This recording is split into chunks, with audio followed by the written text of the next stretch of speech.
तर नमस्कार सगळ्यांना, स्वागत आहे तुमचं आमच्या गावाकडच्या ब्लॉगमध्ये। शाबूची खिचडी खायला आवडते म्हणून आज सकाळी नाश्त्याला शाबूची खिचडीच बनवली आणि प्लेट चमचा घेऊन आमच्या इकडे पद्धतशीर खादाड खाऊ करायचं काम चालू आणि इकडे मला त्या डब्यातच घाल म्हणून भांडी वाचवायची आईंची डोक्याला तर पहा। आज आम्ही बनवणार होतो तळणीचे धपाटे। त्यामध्ये गव्हाचं पीठ, डाळीचं पीठ आणि ज्वारीचं पीठ समप्रमाणात घातलं, मिरचीचा ठेचा घातला, टेस्टसाठी ओवा आणि चिमूटभर खायचा सोडा टाकला आणि तयार झालेले आहेत आपले टमटम फुगलेले धपाटे। आमचं ना गाईचं पिल्लू अलीकडे रोजच आजारी पडतं। आई म्हणतो त्या हे एक रोज मान टाकून पडते, एक 250 रुपयाचे इंजेक्शन टोचले की परत तरतरीत। आज ना सकाळी सकाळी भलताच घोळ उडाला। दारावर ना खुर्च्या विकायला आलेल्या आणि आम्ही आणि अनिताईंनी सेम खुर्च्या घेतल्या। त्या सकाळी सकाळी आल्या बडबडत की आमच्या घरातली एक खुर्ची तुम्ही उचलून आणलाय म्हणून। खुर्च्यांची डिझाईन थोडी वेगळी होती म्हणून आमचं चालू होतं की खुर्च्या सगळ्या ओळीने लावून डिझाईन वेगळे वेगळे हे दाखवायचं। शेवटी नुकसान आमचंच झालं की आमच्याच घरातली एक खुर्ची फुटली।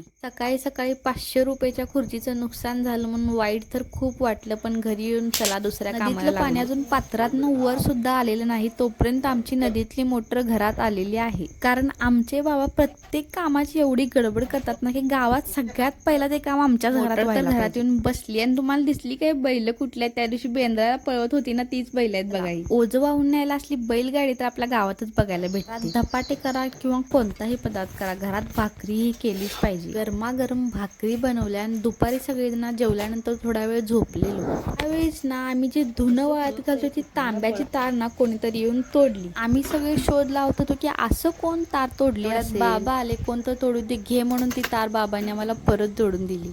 हे जे मांजर आहे ना ते आम्ही ह्या मुलगीच्या घरातून आणलेलं आणि ती मुलगी ना रस्त्यावरून चालत जात होती आणि ती मांजरानं तिला एवढं पटकन ओळखलं ना की तिची पाठीमाग लागूनच ती जात होतं। प्राणी पाहणं माणसांची कशी ओळख ठेवतात, केवढं छोटं आहे आणि कसं ओळखून तिच्या पाठीमाग पळत चालले।